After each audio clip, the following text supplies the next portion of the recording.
There are many things we don't know. However, there are also many things that we want to know. Sigma know. Do you know? Do you know that the first automobile was a steam-powered tricycle? The Fardier à vapor or steam cart was built by Nicolas Joseph Cugnot, a French military engineer. He built the full-scale version in 1770 and was originally designed as an artillery tractor to haul heavy cannons for the French army. It weighed 2.5 tons there, can carry 4 tons of weight, and traveled at a speed of 4 kilometers per hour or roughly 2.5 miles per hour. It has two large rear wheels and a front wheel, which can be steered by using a tiller, and contains a ratchet mechanism that converts the reciprocal motion of two large steam pistons into rotary motion. The vehicle's large boiler and other mechanisms reduced weight distribution, which severely inhibited its stability and overall performance. The fire used to operate the boiler is reputedly required to be reignited every 15 minutes, which greatly shortened its range and speed, hence rendering it impractical for use. This eventually led to the discontinuation of the project. Do you know that the most powerful earthquake occurred in Chile? The Great Chilean Earthquake occurred on May 22, 1960 and is classified as a megathrust earthquake, wherein the Nazca Plate is forced underneath the South American Plate, producing a magnitude of 9.4 on the moment magnitude scale. It lasted for 10 minutes and attained a maximum intensity of 12 or extreme, the highest in the Mercalli scale. This intensity is described as causing total damage to all structures, large fissures, visible waves on the ground, and objects thrown in the air. The town of Lumaco is the epicenter, with its hypocenter or focus 33 kilometers or 21 miles deep. It also formed a long 800-kilometer rupture zone, which propagated at the speed of 3.5 kilometers per second. The most affected city was Valdivia, where soil subsidence destroyed buildings, deepened local rivers, and formed wetlands in places such as the Rio Cruces and Chorocomayo.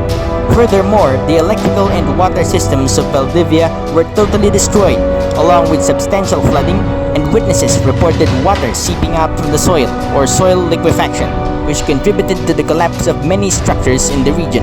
Earthquake-induced tsunamis also ravaged southern Chile, Hawaii, Japan, the Philippines, China, eastern New Zealand, southeast Australia, the Aleutian Islands, and most of the Pacific Rim.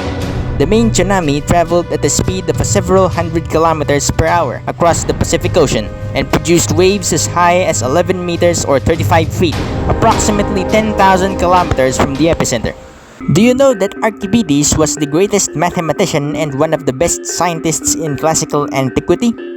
Archimedes of Syracuse was born in 287 BC and died in 212 BC, after a Roman soldier reputedly killed him while solving a mathematical problem and after refusing to be taken to Marcellus, a Roman military leader, during the Second Punic War.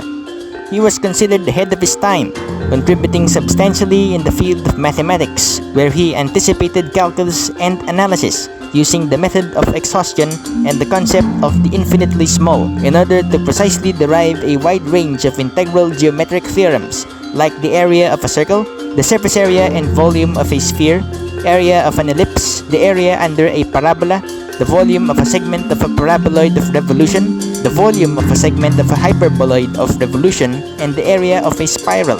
He also successfully extracted an approximation of pi, along with applying mathematics to statics, hydrostatics, and other physical phenomena. His most well-known contribution is the Archimedes principle, where the buoyant force that acts upon a submerged body is equal to the weight of fluid the body displaced. An anecdote states that Archimedes was tasked by King Hero II of Syracuse to determine whether or not his gold crown has been mixed with silver by the goldsmith. According to Vitruvius, Archimedes noticed that the water level increased as he plunged in a bath, immediately realizing that if the crown was submerged, it shall displace water equal to its volume. By dividing the mass of the crown from the volume that it displaced, he could obtain its density, and ultimately know that if the crown had a lesser density than gold, it would contain cheaper and less dense metals. He also provided the mathematical principle of the lever, the Archimedes screw, the claw of Archimedes, and the heat ray, both of which were used in the defense of Syracuse against the Romans.